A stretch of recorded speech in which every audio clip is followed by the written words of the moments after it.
Hello everyone. तो आज से हम लोग क्लास 11 फिजिक्स का चैप्टर 3 स्टार्ट कर रहे हैं, जिसका नाम है सरल रेखा में गति, जिसको कहते हैं मोशन इन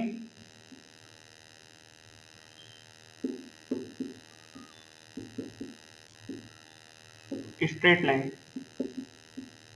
ठीक है, इसको कहते हैं मोशन इन स्ट्रेट लाइन।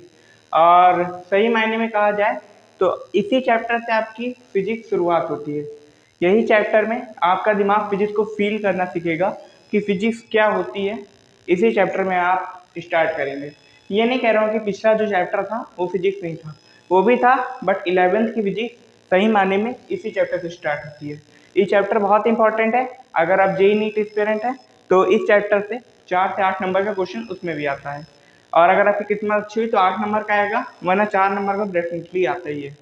मैं ये नहीं कह रहा हूँ कि हर बार आता है, बट 10 में से 8 बार, 10 साल में से 8 बार इस चैप्टर से एक नया क्वेश्चन जरूर आया है। एक आध बार नहीं आया है, बट 8 साल जरूर आया है। तो ये चैप्टर जो है काइनेमैटिक्स का पहला चैप्टर है। काइनेमैटिक्स जिसको कहते हैं शुद्ध गतिकी। क्या कहते हैं? शुद्ध गतिकी।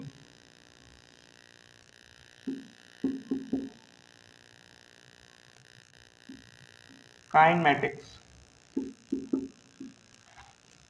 ठीक है, तो काइनेमैटिक्स किससे मिलके बना है?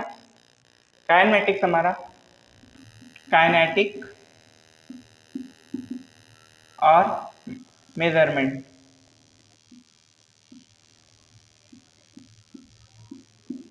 काइनेटिक और मेजरमेंट, यही दोनों शब्द मिला के काइनेमैटिक्स बना है।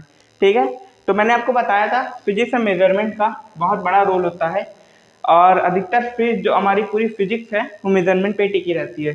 तो देखिए, शुद्ध गतिकी में भी मेजरमेंट का बहुत बड़ा उपयोग है। तो हमारे 11th में काइनेमैटिक्स के खाली 2 चैप्टर हैं। एक तो हमारा सरल रेखा में गति, ये हमारा है जिसको हम लोग आज से स्टार्ट कर दिए हैं, जिसको हम लोग कहते हैं 1D, 1 डायमेंशन। ठीक है, और जो हमारा अगला चैप्टर होगा, चैप्टर नंबर 4, जो है समतल में गति। क्या है? समतल में गति। ठीक है, जिसको कहते हैं 2D, 2 डायमेंशन। ठीक है, यही हमारे 2 चैप्टर शुद्ध गतिकी में आते हैं काइनेमैटिक्स में। और तो अब बात करते हैं, चैप्टर को हम शुरुआत करते हैं। आशा है काइनेमैटिक्स मतलब जान गए होंगे। काइनेमैटिक्स 2 सबसे बना है, काइनेटिक्स और मेजरमेंट। और तो काइनेटिक मतलब होता है गति, मेजरमेंट होता है मापन, गति का मापन। काइनेमैटिक्स गति का मापन। ठीक है, तो आज हम सरल रेखा में गति शुरू कर रहे हैं, जिसका हमारा आज है लेक्चर नंबर 1। क्या है? Lecture number 1। बहुत मजा आने वाला है इस चैप्टर में, और ये चैप्टर ऐसा है जो आपको फील कराएगा व्हाट इज फिजिक्स। ओके, तो लेक्चर 1 है आज हमारा। हम लोग बेसिक से स्टार्ट करेंगे। तो जैसा कि हमने पहले चैप्टर के बारे में जाना कि ये चैप्टर किसके अंदर आता है, काइनेमैटिक्स के अंदर। ठीक है, तो अब हम लोग शुरू करते हैं। तो जैसा कि पहला टॉपिक हमारा क्या है? स्थिति। क्या है? स्थिति। तो आप समझते हैं स्थिति क्या होती है?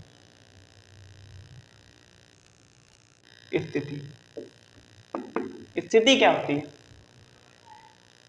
कोई जानता है स्थिति क्या होती है? अगर आप जानते हैं तो कमेंट बॉक्स में आंसर दे सकते हैं।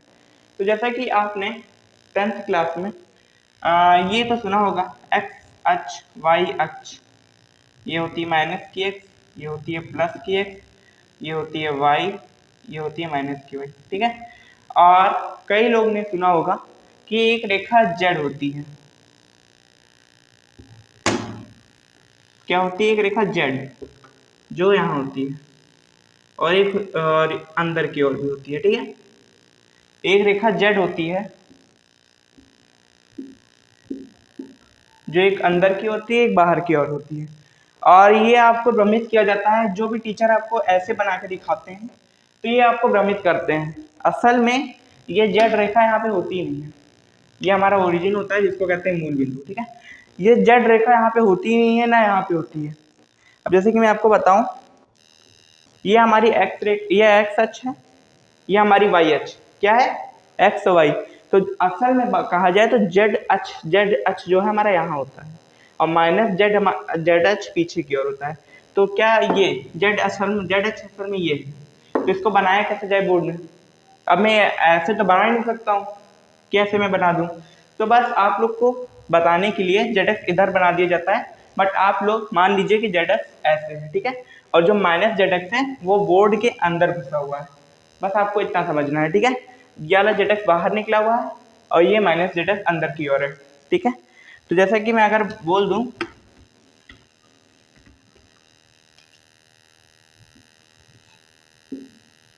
ठीक है, ये एक्स ये वाई, ठीक है। तो अगर कोई इंसान, हाँ समझिए कोई आदमी यहाँ खड़ा है, यहाँ खड़ा है, एक दो तीन नंबर पे, ठीक है, 3 नंबर पे कोई आदमी खड़ा है और बहुत से बच्चे जानते होंगे एक्स वाई को क्या कहते हैं, ठीक है। तो ये जो धनात्मक एक्स अक्ष होती है इसको हम लोग कहते हैं आई कैप। अगर आप नहीं जानते तो कोई बात नहीं है, और जब हम सदिश शुरू करेंगे वेक्टर उसमें साफ साफ बताया गया है। तो इसको कहते हैं आई कैप, आई के ऊपर ऐसे एक नॉर्मल कैप लगाना है, तो इसे कहते हैं आई कैप। क्या कहते हैं, आई कैप, आई कैप। और ये हमारा क्या है, जे कैप, जे कैप, ठीक है। और इधर हमारा आ जाएगा माइनस आई कैप और इधर हमारा आ जाएगा माइनस जे कैप। अगर कभी आपको माइनस जे कैप दिखे तो समझिए नीचे की ओर कोई वस्तु है।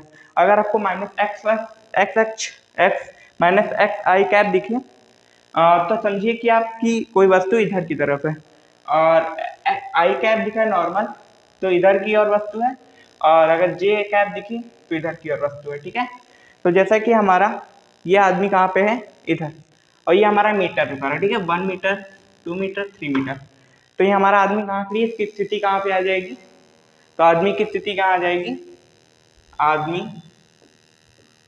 आदमी आदमी की स्थिति क्या है, आदमी तीन तीन आई कैप पे खड़ा है, ठीक है।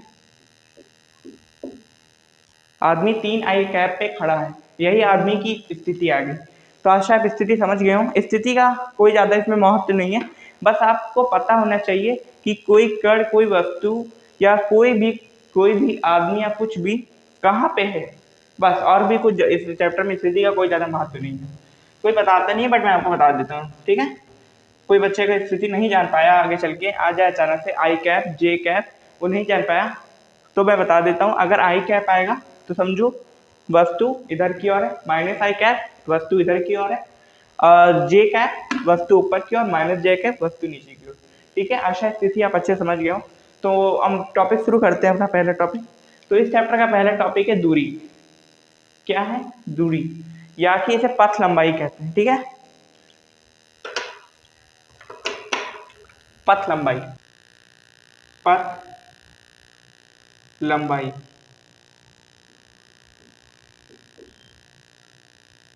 पथ लंबाई, ठीक है, इसे कहते हैं दूरी। क्या कहते हैं, दूरी। ये सब जो भी पथ लंबाई लंबाई से जो अगर आप कंफ्यूज हो रहे हैं तो इसे भी आपको भ्रमित करने के लिए डाला गया है, लेकिन हमें कोई भी भ्रमित नहीं होना है, भ्रमित करने वाले बच्चे हैं, होने वाले नहीं, ठीक है।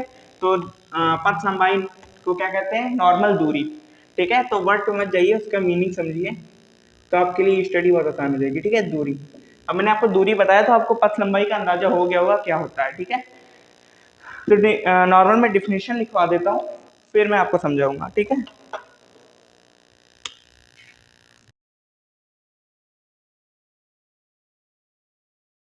कोई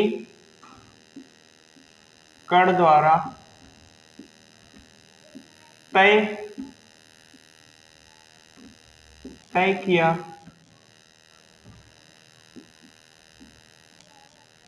वास्तविक वास्तविक पथ की लंबाई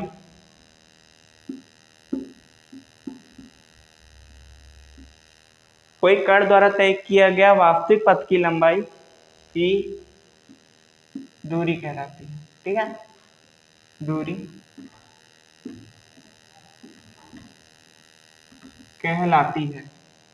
ओके, तो कोई कण द्वारा तय किया गया वास्तविक पथ की लंबाई दूरी कहलाती है। ठीक है, तो मान लो कोई कण है, ये हमारे यहाँ पे कोई कण है। ठीक है, और ये निकला सैर करने। ठीक है, तो ये ऐसे ऐसे ऐसे ऐसे गया और यहाँ जाके रुक गया। ठीक है, तो इसने कितना कितना पथ तय किया, बताइए कितना पथ की लंबाई तय किया। और समझिए आप इसके पीछे पीछे गए जानने के लिए कि कितना पथ की लंबाई गया। तो ये जा रहा है, इसका पीछे से पूंछ पकड़ के बैठ गए कि कहाँ कहाँ जा रहा है। तो आप इसके पीछे पीछे नापते हुए जा रहे हैं कि कितना मीटर या किलोमीटर चला।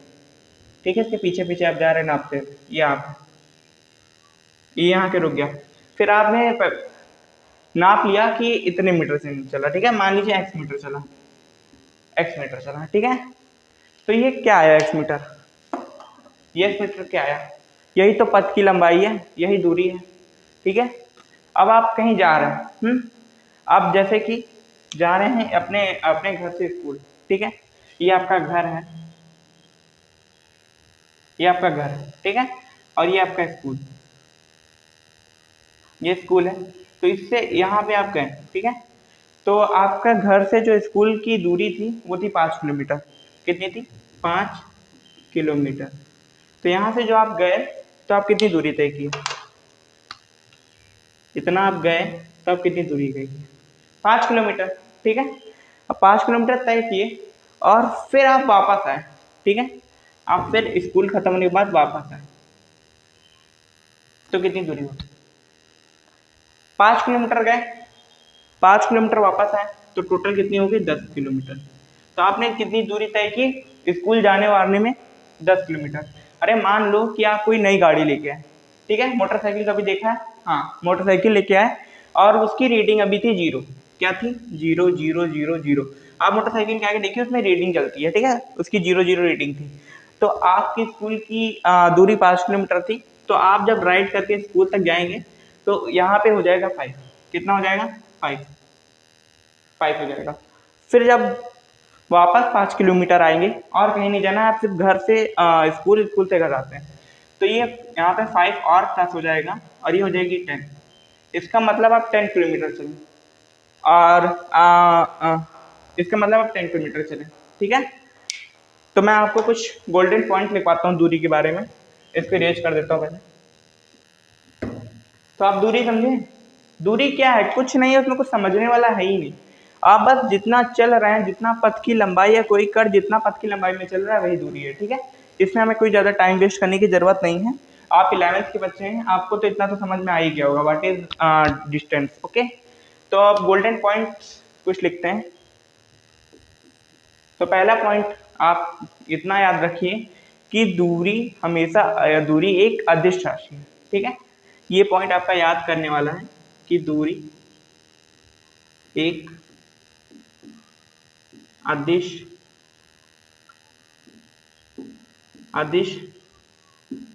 राशि है। ठीक है, दूरी एक अदिश राशि है। सेकंड पॉइंट हमारा, दूरी हमेशा ही धनात्मक होती है, वो कभी ऋणात्मक नहीं होती है। तो दूसरा पॉइंट हमारा है कि दूरी कभी ऋणात्मक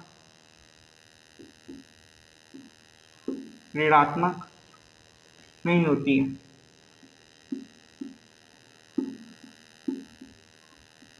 ठीक है, मैं अभी सारे पॉइंट समझाऊंगा एक एक करके, पहले लिख लेते हैं। ठीक है, और तीसरा पॉइंट हमारा क्या आ जाएगा, दूरी हमेशा धनात्मक होती है।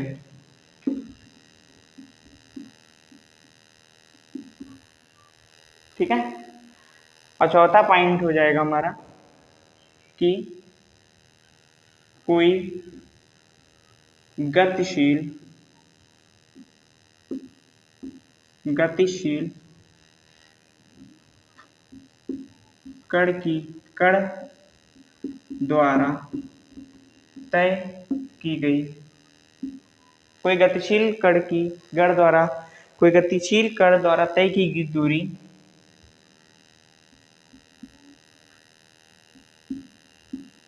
दूरी कभी भी शून्य नहीं हो सकती। क्या? कभी भी शून्य नहीं हो सकती।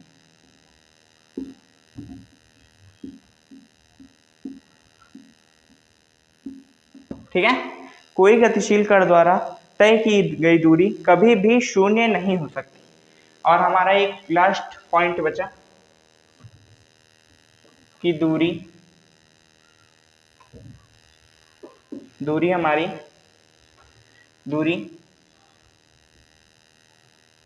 पथ की लंबाई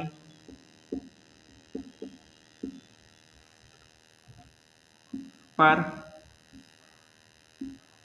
निर्भर करती है। ठीक है, ये हमारे कुछ गोल्डन पॉइंट्स हैं। और अगर आप लेक्चर को खाली सुन रहे हैं बैठ के, तो इससे अच्छा है कि लेक्चर सुनिए नहीं, आ जाइए। क्योंकि फिजिक्स जो है, अगर आप खाली बैठ के सुन रहे हैं तो आपको कभी भी फिजिक्स नहीं आएगी। आप साथ साथ अगर लिखेंगे तभी आपको फिजिक्स समझ में आएगी और फिजिक्स में फील आएगा। और अगर आप ऐसे ही सुन रहे हैं लेक्चर आराम से, तो आपको फिजिक्स लेना ही नहीं चाहिए था। बात कड़वी है लेकिन सच है, अगर आप फिजिक्स खाली ध्यान से सुनते हैं तो आपको कभी फिजिक्स आएगी नहीं। आपको अपना पेन उठा के फिजिक्स को साथ साथ करना है अपनी कॉपी में, तभी आपको फिजिक्स में फील आएगा। ठीक है, तभी आप फिजिक्स को समझ पाएंगे। तो ये हमारी कुछ गोल्डन पॉइंट्स हैं। तो अब जैसे दूरी एक अदिश राशि होती है, तो ठीक है, चलिए इसको आप लोग याद कर लीजिएगा।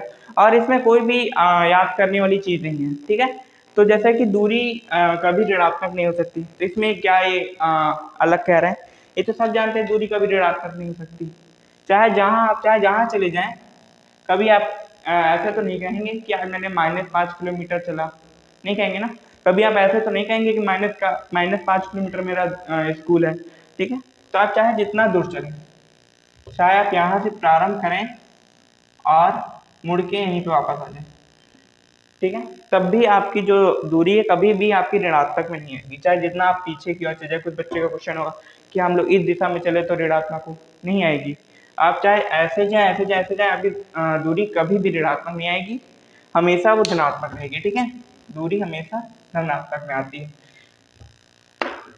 ये हमारी हो जाए तीसरी पॉइंट, दूरी हमेशा धनात्मक आती है। और कोई गतिशील कण द्वारा तय की गई दूरी कभी भी शून्य नहीं हो सकती। और ये जो पॉइंट है, ये मेरा बनाया हुआ पॉइंट है।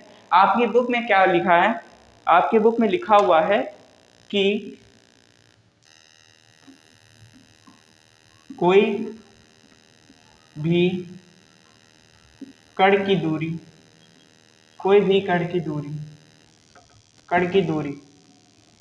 शून्य नहीं हो सकती।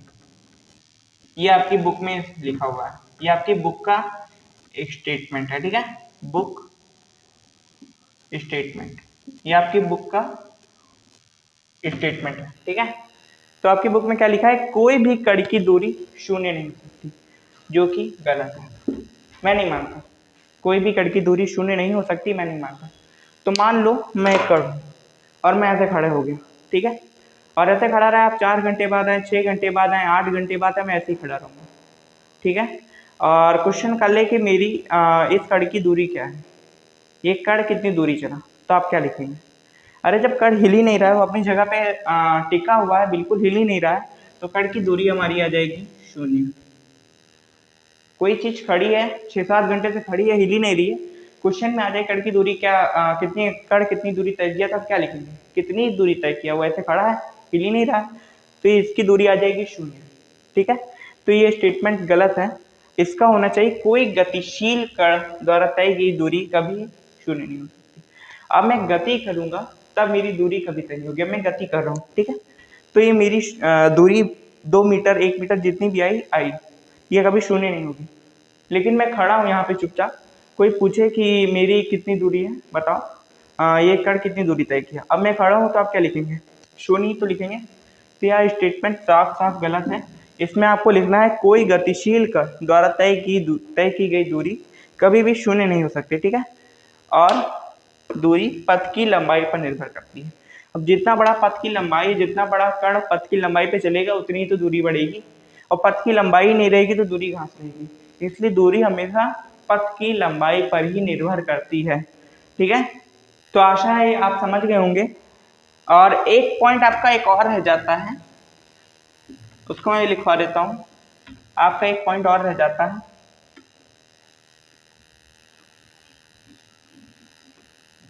उसको मैं लिखवा देता हूँ। आपका एक पॉइंट रह जाता है, पॉइंट नंबर 6, ठीक है। तो एक पॉइंट आपका रह जाता है कि दूरी का SI मात्रक मीटर होता है। क्या होता है? मीटर होता है। और मैंने आपको पिछले चैप्टर में बताया था कि SI मात्रक क्या होता है, अंतरराष्ट्रीय मात्रक, ठीक है। तो MKS पद्धति को अंतरराष्ट्रीय मात्रक पद्धति घोषित किया गया, इसलिए SI मात्रक होगा। SI पद्धति हमारी है MKS, तो MKS में दूरी हम मीटर में लेते हैं। और अगर CGS पद्धति की बात आई, CGS पद्धति में मात्रक, CGS पद्धति में दूरी का मात्रक क्या होता है? सेंटीमीटर। क्या होता है? सेंटीमीटर, ठीक है, सेंटीमीटर। अगर कोई का CGS पद्धति में दूरी का मात्रक बताओ तो आपको नॉर्मल सेंटीमीटर बताना है, ठीक है, सेंटीमीटर। और अगर आ जाए FPS पद्धति में दूरी का मात्रक बताओ तो आप क्या बताएंगे? फुट, फीट, ठीक है, कुछ भी कह सकते हैं। तो अब हम अपना नॉर्मली आशा आपको दूरी के बारे में समझ में आ गया। और कुछ गोल्डन पॉइंट्स हैं, इसको अपनी कॉपी में नोट जरूर कर लीजिएगा, बड़ा इंपॉर्टेंट पॉइंट्स हैं। कोई इतना डिटेल में दूरी को नहीं समझाता है, ठीक है। एक नॉर्मल डेफिनेशन बता के सब लोग आगे चले जाते हैं कि कण द्वारा तय की गई पथ की लंबाई को ही दूरी कहते हैं, ठीक है। लेकिन अगर आपको इतनी डिटेल में बताया जा रहा है तो उसका फायदा उठाइए और अपनी कॉपी में इसको नोट करके रखिए, ठीक है। तो हमारा सेकंड टॉपिक क्या आता है? विस्थापन, ठीक है, विस्थापन। हमारा सेकंड टॉपिक आएगा विस्थापन। विस्थापन जिसको अपन इंग्लिश में क्या कहते हैं? डिस्प्लेसमेंट। क्या कहते हैं?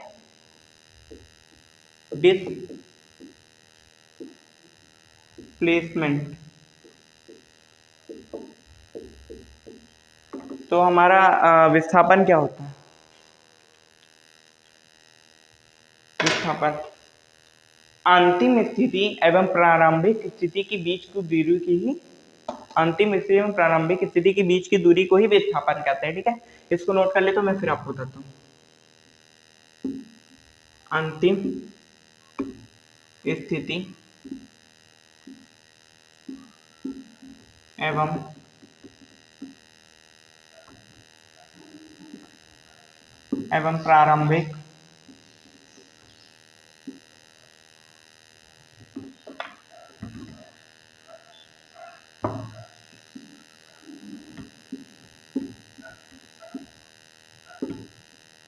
प्रारंभिक स्थिति को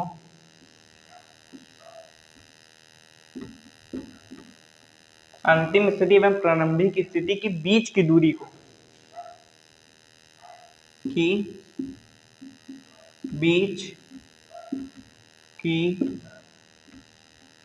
को दूरी को क्या कहते हैं? विस्थापन। विस्थापन कहते हैं, ठीक है। अंतिम स्थिति एवं प्रारंभिक स्थिति के बीच की दूरी को विस्थापन कहते हैं। क्या कहते हैं? विस्थापन। अब जैसे कि कोई कण है, अच्छा इसको बनाने से पहले मैं आपसे पूछता हूँ कि हम हमेशा कड़ी को क्यों मानते हैं? है एक हवाई जहाज को फिजिक्स में माना जाता है, कोई ट्रेन चल रही इसको माना जाता है। तो ट्रेन हवाई जहाज को एक कण क्यों माना जाता है? कण तो हमने पढ़ा है साइंस में कि कण इतनी छोटी चीज होती है, ठीक है, इससे भी कई छोटी चीज को कण कहा जाता है, ठीक है, छोटी से छोटी चीज को कण कहा जाता है। लेकिन जो रेलगाड़ी होती है करीब 300 मीटर की, उसको हम लोग फिजिक्स में कण क्यों मानते हैं? हम्म, कोई घर को कण क्यों मान लेते हैं, कोई इंसान को कण क्यों मान लेते हैं? वो छोटा तो है नहीं। चलिए अब मैं पहले बता देता हूँ कि हम लोग फिजिक्स में कड़ी कण क्यों मान लेते हैं, बड़ी चीज को कण क्यों मानते हैं। कि बहुत लोग का क्वेश्चन होगा कि कण कोई हम लोग कोई बड़ी बड़ी चीज को कण क्यों मान लेते हैं फिजिक्स में, ठीक है। तो मैं आपको बता देता हूँ, जैसे कि ये हमारी दिल्ली, दिल्ली क्या है, दिल्ली, दिल्ली, और इतनी दूरी है, इतना दूर हमारा है क्या, बॉम्बे, क्या है, मुंबई, मुंबई, ठीक है। इन दोनों के बीच की दूरी कितनी है? लगभग लगभग 1500 किलोमीटर। मैं एग्जैक्ट नहीं बता रहा हूँ, एग्जैक्ट 1400 कुछ है, बट लगभग 1500 km, ठीक है, km। और हमारी समझ लो यहाँ पे एक रेलगाड़ी चल रही है, ठीक है, जिससे आप जा रहे हैं दिल्ली से बॉम्बे, ये रेलगाड़ी, ठीक है। और रेलगाड़ी की ज़्यादा से ज़्यादा कितनी लंबी होती है? ज़्यादा से ज़्यादा रेलगाड़ी हमारी जो पैसेंजर वाली होती है वो होती है 300 मीटर, 300 मीटर, ठीक है। और ये हमारा 1500 किलोमीटर दूरी है, ठीक है। इसके सापेक्ष अगर हम देखें रेलगाड़ी को, तो पहले 1500 किलोमीटर को हम नॉर्मल मीटर में ले आते हैं, 1500 इंटू 1000 मीटर, ठीक है। तो ये हम आ जाएगा 1500 मीटर। ये जो हमारा आया आंसर 1 10 100 1000 10,000 लाख 10 लाख, कितना आया? 1 10 100 1000 10,000 लाख 10 लाख, मीन्स 15 लाख मीटर आ गया। कितना आ गया? 15 लाख मीटर। और 15 लाख मीटर के सामने 300 मीटर क्या है? 15 लाख मीटर के सामने 300 मीटर हमारा एक कड़ी तो है। इसलिए हम कोई भी बड़ी चीज के सामने जो रेलगाड़ी है इसी को हम कड़ी इसलिए मानते हैं क्योंकि 15 लाख के सामने एक कड़ी तो है। हाँ, कहाँ 15 लाख मीटर, कहाँ 300 मीटर। इसलिए हम लोग फिजिक्स में अगर बड़ी भी वस्तु है तो कण मानते हैं, क्योंकि हम लोग उसकी तुलना कोई बहुत बड़ी वस्तु से करते हैं। अब जैसे कि कोई आदमी की तुलना एक बड़े बड़े रोड से कर दी गई, तो रोडों के सामने आदमी तो छोटा है ना, तो उसे कण मानी जाएगी। और हमने अगर कर दिया धरती की तुलना, अगर हमने सूरज से कर दी, तो धरती के सामने और सूरज के सामने धरती हमारी एक कड़ी तो रह गई। सूरज इतना बड़ा, धरती हमारी इतनी बड़ी, एक कड़ी तो रह गया। इसलिए फिजिक्स में हम लोग नॉर्मली कण मानते हैं।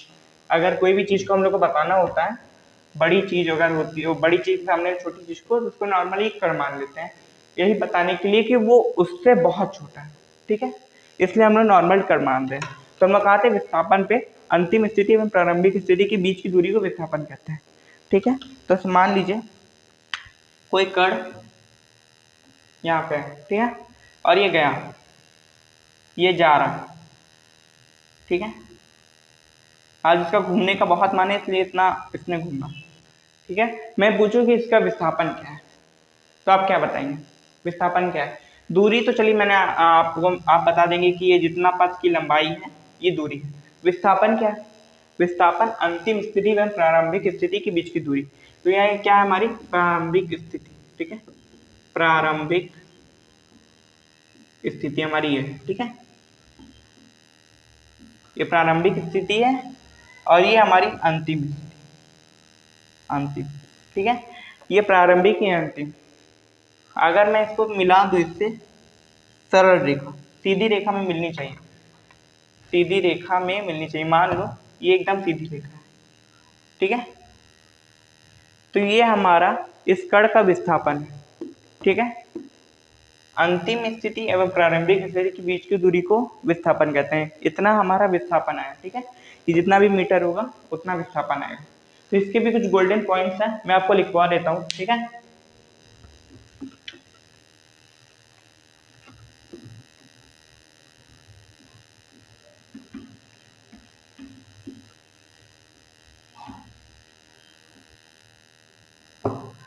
तो हमारा पहला गोल्डन बिंदु क्या है, थोड़ा जल्दी करते हैं, टाइम हमारा बहुत हो गया है, ठीक है। तो पहला गोल्डन बिंदु है हमारा, जो दूरी था क्या था, एक अदिश राशि। तो विस्थापन हमारा एक है सदिश राशि, क्या है, इसको आपको याद रखना पड़ेगा, ठीक है। विस्थापन एक, ये आपका एमसीक्यू फॉर्मेट में क्वेश्चन आ सकता है नॉर्मल, विस्थापन कौन सी राशि है, तो आपको सदिश पे टिक करना है, ओके। विस्थापन एक सदिश राशि है, विस्थापन एक सदिश राशि है। Second golden point, second golden point है कि विस्थापन का मात्रक, ठीक है, विस्थापन का एसआई मात्रक, एसआई मात्रक क्या है, यानी एमकेएस पद्धति में विस्थापन का क्या मात्रक है, इसका भी मात्रक मीटर है। जो हमारी दूरी और विस्थापन है वो एक प्रकार से हमने पिछले चैप्टर में क्या पढ़ा था, दूरी की विमा ही विस्थापन की विमा मानी थी, दूरी को भी एल माना था, विस्थापन को भी एल माना था, क्योंकि जो विस्थापन भी है जो हमने पीछे निकाला था एक प्रकार की दूरी तो है, इसलिए इनका मात्रक सेम होता है, ठीक है। सीजीएस में इनका मात्रक आ जाएगा सेंटीमीटर और फुट में हमारा एफपीएस में फुट आ जाएगा, ठीक है। इसका मात्रक एसआई में एम मीटर और सीजीएस में सेंटीमीटर, ठीक है। और हमारी नेक्स्ट गोल्डन बिंदु क्या है, हमारी नेक्स्ट गोल्डन पॉइंट, विस्थापन जो है विस्थापन जो है पथ की लंबाई पर निर्भर नहीं करता, विस्थापन कण की अंतिम बिंदु एवं प्रारंभिक बिंदु के बीच की दूरी पर निर्भर करता है, ठीक है। दूरी किस पर निर्भर कर रही थी, दूरी पथ की लंबाई पर निर्भर कर रही थी, परंतु विस्थापन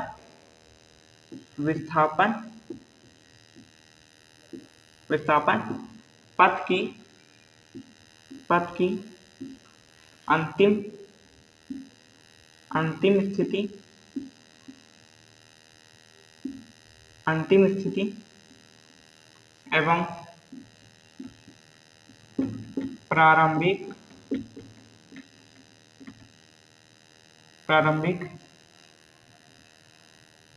प्रारंभिक स्थिति की बीच की दूरी पर निर्भर करता है।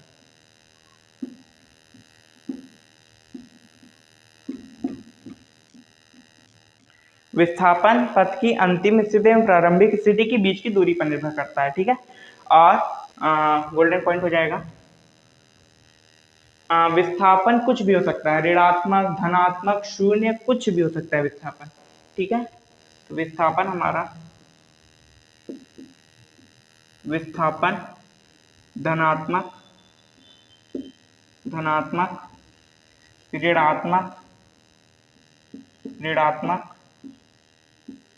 एवं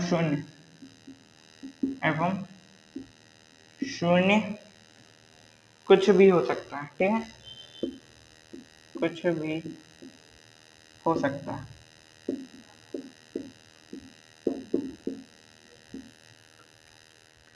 तो जल्दी देख लेते हैं, विस्थापन एक सदिश राशि, विस्थापन का मात्रक मीटर और सीजीएस में सेंटीमीटर होता है। विस्थापन पथ की अंतिम स्थिति और प्रारंभिक स्थिति के बीच की दूरी पर निर्भर करता है, और विस्थापन धनात्मक, ऋणात्मक एवं शून्य कुछ भी हो सकता है। अब जैसे हमारा दूरी में क्या था, दूरी हमेशा ही धनात्मक होगी, ऋणात्मक नहीं होगी, लेकिन हमारा विस्थापन कुछ भी हो सकता है। जैसे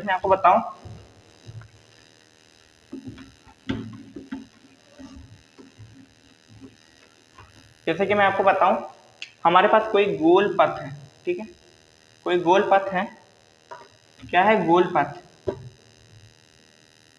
पथ है जिसकी त्रिज्या है r, ठीक है।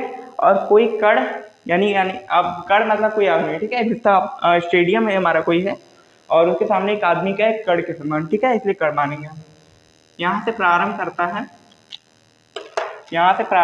है ए बिंदु से और चलता एक चक्कर पूरा करता है और यहाँ पे आके फिर रुक जाता है, जिसे क्या है, बिंदु बी, ठीक है। और यही बिंदु ए बिंदु बी बराबर है, तो हमारा विस्थापन कितना आएगा, कण की प्रारंभिक स्थिति एवं अंतिम स्थिति के बीच की दूरी क्या है, विस्थापन बराबर हमने क्या पढ़ा था, विस्थापन विस्थापन विस्थापन बराबर अंतिम स्थिति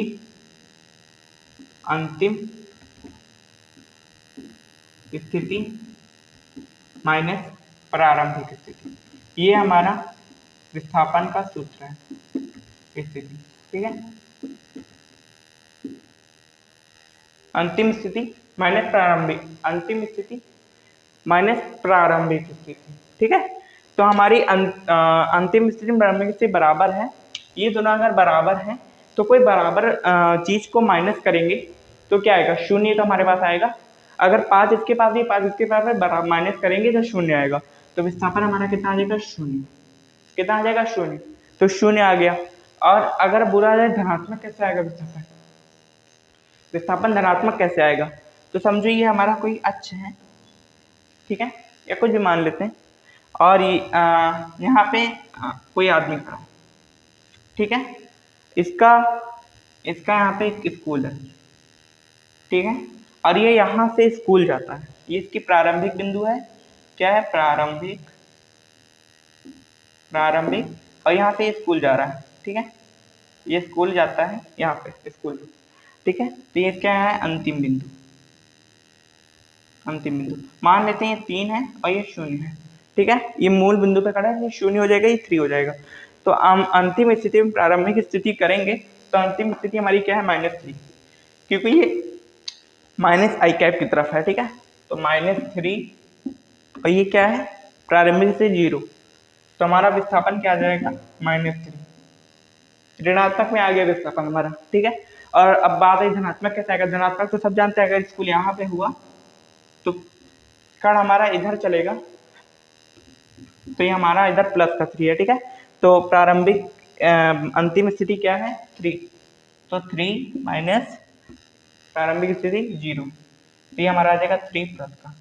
ये हमारा 0 इधर आया और इधर हमारा आया ऋणात्मक, ये इधर आया हमारे पास धनात्मक, ठीक है। आशा आप लोग को विस्थापन और दूरी समझ में आ गई होगी और स्थिति के बारे में मैंने शुरुआत में बताया।